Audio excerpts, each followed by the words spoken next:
Rebecca Self. Good morning, Rebecca, or good afternoon. How are you today? Hello. Yes, the afternoon here. Hello, Hi, everyone, and thank you, Paul and Peter. Yes, Rebecca, you're the Director of Sustainable Finance at South Pole, and you're responsible for consultancy services which combine climate science-led data and business integration advice to support financial institutions globally. So you have the floor. Great, thank you very much. And hello to everyone today.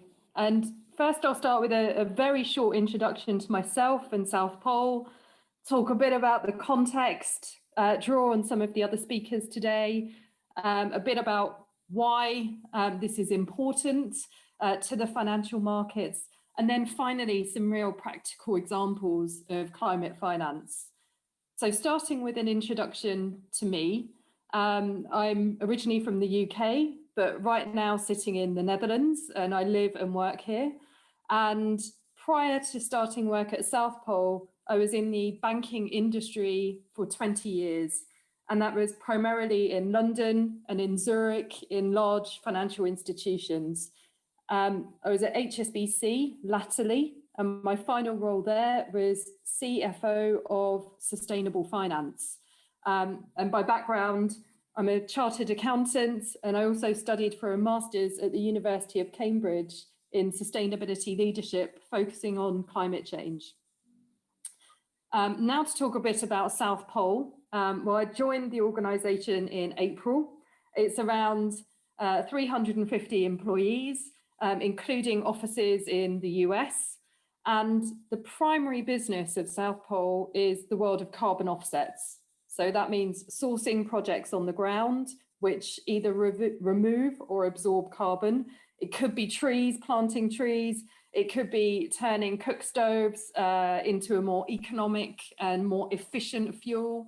So removing pollution from the air and packaging that up so it can be sold then on the voluntary carbon markets and used for corporate offsets. And maybe just to talk a bit more about that difference between removals versus avoidance. And we've touched on it during some points today, but philosophically at South Pole, if you imagine, we think about it a bit like a bathtub that you want to keep even. And let's just imagine those are carbon emissions in the bathtub. There are two ways to keep that water level even. Either you can turn down or turn up the tap, and that's avoiding emissions, or you can pull out the plug, and that's removing the emissions once they've been generated. And so for us, we try as much as we can to avoid the emissions in the first place when we're thinking about those carbon offsets. But of course, removals also play a role in that too. So that's a bit about the carbon offsets market of South Pole. I sit in the consulting part of the business and focus on financial institutions, which includes banks, asset managers, insurers, and private equity of all different sizes, and providing advice to help them become more sustainable, focusing on the environment. And some context. We've heard today a bit about the circular economy and climate change. I think most people now are reasonably familiar with the Paris Agreement and keeping global emissions to a certain level between 1.5 or 2 degrees. But there's also a bigger framework, which is the UN Sustainable Development Goals. And I'll talk today a bit about one of the other goals, which is UN Sustainable Development Goal 12, responsible consumption and production. And here we touched on it earlier with Jeffrey's speaking points around the circular economy and around how our economy operates today. And really it's very linear in fashion. Typically we dig something up out of the ground, run some sort of processes to it, and then ultimately it goes back into the ground, into landfill. And there are all sorts of ways that we could characterize that linear progression. It's the same with fuel. It's typically the same with clothing, with food waste, with all sorts of other things. And this linear fashion really doesn't work when you have a finite amount of resources on the Earth. And if you take the Earth's resources, the amount it regenerates each year, and the amount that's available each year, and just very roughly do an average per population, you get to an amount that we could each consume as individuals. And right now in Northern Europe, where I am, roughly, and it depends on consumption patterns of individuals, but roughly we consume about 5 times the annual average that the Earth regenerates and provides us. So we're over consuming. If you then turn to North America, that overconsumption is around 8 to 10 times, again, depending on consumption patterns of an individual. So it means those resources that the Earth has available and is regenerating are being overconsumed compared to the amount the Earth provides us. And what this means with steady state economics and economic growth is over time, we're simply going to run out. Now, it may not be in our lifetime, but it could be in our nieces, nephews, sons, daughters, and their children's lifetime. And one example with soil and harvests, Greenpeace actually did a study, and there's other academic research that has a study where the amounts of various different contaminants and the sort of quality of the soil is decreasing so much as it's being intensified, the farming intensified, that we probably only have around 70 good harvests left. And they'll become more and more intensive as time goes on. So this growth pattern, together with steady state growth pattern, together with overconsumption, has a finite time limit. Now, why is that important, and why aren't people thinking about it right now in financial markets? Maybe some are, of course some are, but why isn't it generally the way people think about things? Well, typically, and we heard about it a little bit before, financial markets are very short-term in nature, and there's a huge value placed on the next quarter's results, or today's results, or today's share price. And even more so, if you look at high frequency trading, for instance, there's an incredible financial value placed on nanoseconds. So we really value in a financial way the short term. Meanwhile, the long term is almost discounted. It almost doesn't come into various different financial calculations and into the financial markets. So this short-termism is a real problem. And I would also argue it's not as simple as just financial markets. It's also the system, it's policymakers, it's probably ourselves to some extent as well, not thinking about that long-term perspective. So that's really important. And just to mention a couple of sort of suggestions there. One is the Long Time Project. And this is in Finland, where the government actually has a group of people who represent future generations. So when they're making policy decisions, they will also look through the lens of future generations and how they may think about these policies in the future. Another example there is the Good Ancestor, and there's a book called The Good Ancestor that's available, and that talks about thinking through the lens of how children or children's children or nieces and nephews may look back on us today and how we've behaved and how our markets and our systems have behaved. So that's another interesting way to think about this. There's also an economic system developed by Kate Raworth of the University of Oxford, which is donut economics, which is an economic system living within the planetary constraints. So ecological constraints that the Earth is regenerating, and then also social constraints, which were touched on a bit earlier too. So looking at alleviating poverty, types of diversity, and living within that donut. And we are seeing now that different policymakers are considering this. So for instance, the city of Amsterdam and also the city of Copenhagen, the Netherlands and Denmark, they now are donut cities.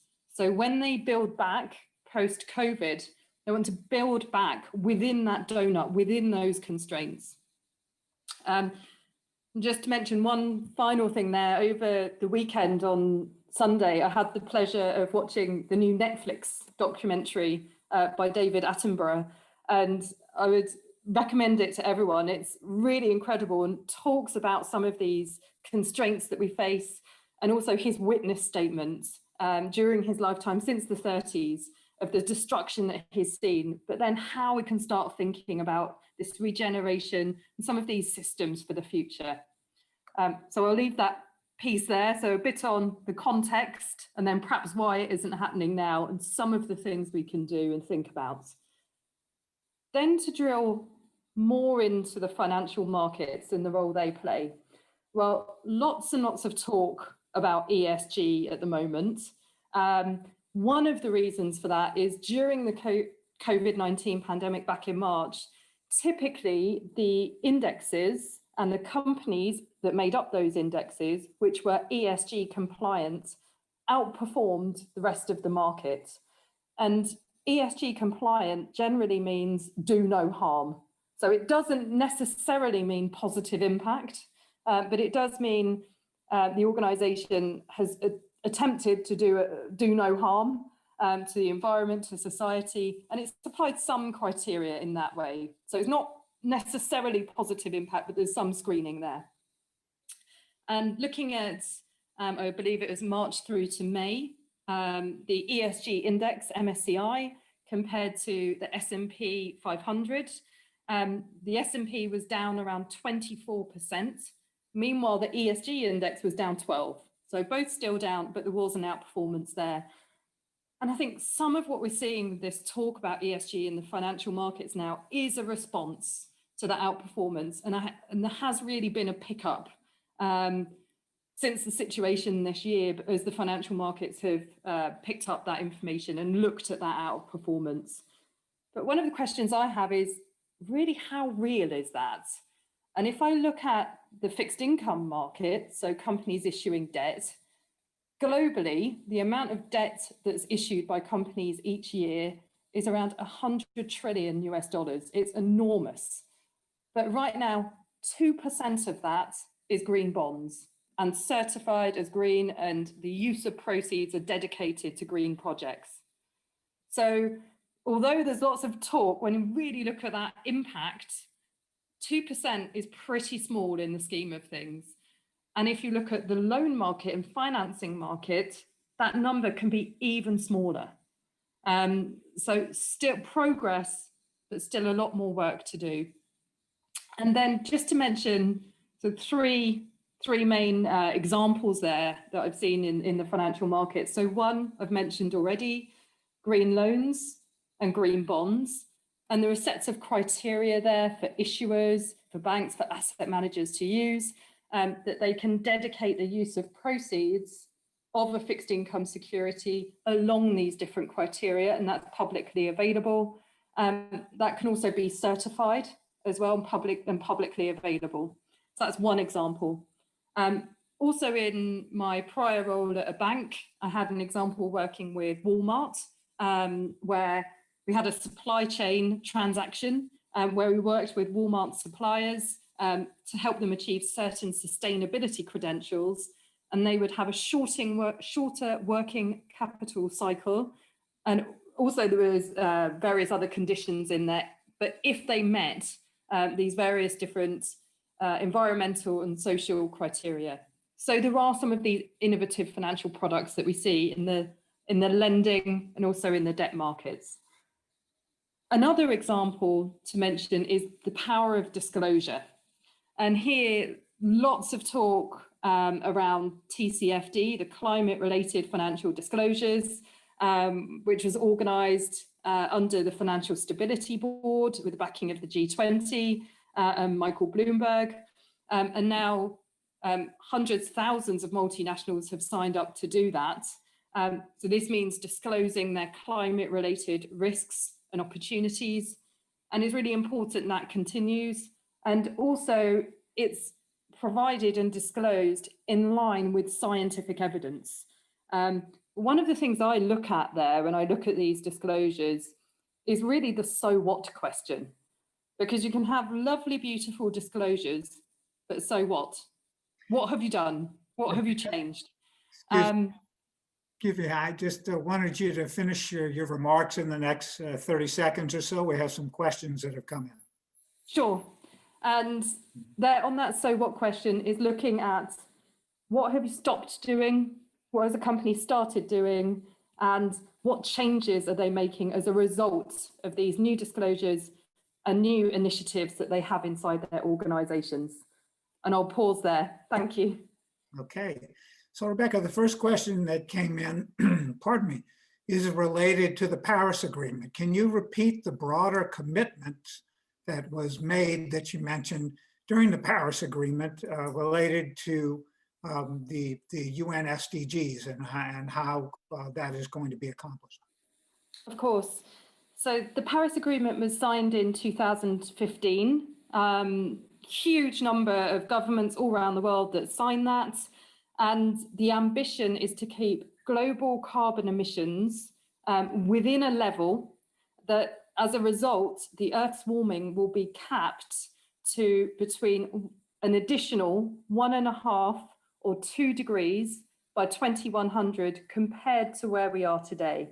So it's capping and reducing carbon emissions in order that those warming targets are achieved by 2100. Just worth noting, based on today's actions and what we see so far, as a world, we're actually on for 4 degrees of warming by 2100 if things don't change. So that's the Paris Agreement. And then just to link to the UN SDGs, these are 17 goals. There's about 170 indicators. One of them, SDG 13, is climate action. And there are links in there to this carbon emissions and achieving those goals of the Paris Agreement. Good. And another listener has asked for you to repeat the name of the Netflix show. I believe he's referring to the David Attenborough documentary, which is, I watched it the other night. It's terrific. So if you would give the name of that program again. Yeah, so it's David Attenborough, and it's, I actually can't recall, but it's something like my life on the planet, my witness statement. A life on the planet or something. Exactly. Yeah, it's terrific. It really digs very deeply into a lot of the natural world issues that are accelerating in terms of their deterioration, but also focuses quite a bit on opportunities we have for changing those dynamics. And we've discussed a number of those today through some of our other speakers. Okay. Rebecca, I have a question related to the SDGs. Now, this was, as you said, 191 companies adopted these in 2015, and we've entered this year what many people are referring to as the decade of the SDGs. In other words, the idea is to achieve all of these goals by 2030. And there's a lot of focus within the UN on doing that. Does your organization, does South Pole have any relationship to offices within the UN that are working on that? Yes, so you mentioned huge number of these SDGs, and yes, we do. We focus on the environmental SDGs. So within the SDGs, there are both social, there are governance, and there's environmental ones. So to mention a few, there's gender equality, no poverty, peace and justice, creating effective partnerships. But at South Pole, we really focus on those which are environmental. So life on land, underwater, and the seas and the oceans, and climate change, of course, but also partnerships. And that's something that we consider really important, is to bring these different actors together under the umbrella of different partnerships. So for example, we have a Nordic platform where there are Nordic policymakers, investors, companies, which we organize to bring those organizations together. Great, and a couple of other questions came in, which we'll pass on to Rebecca to follow up with answers to our listeners. And it's time now to move on to, thank you very much for your remarks, Rebecca. I really Thank appreciate you. it.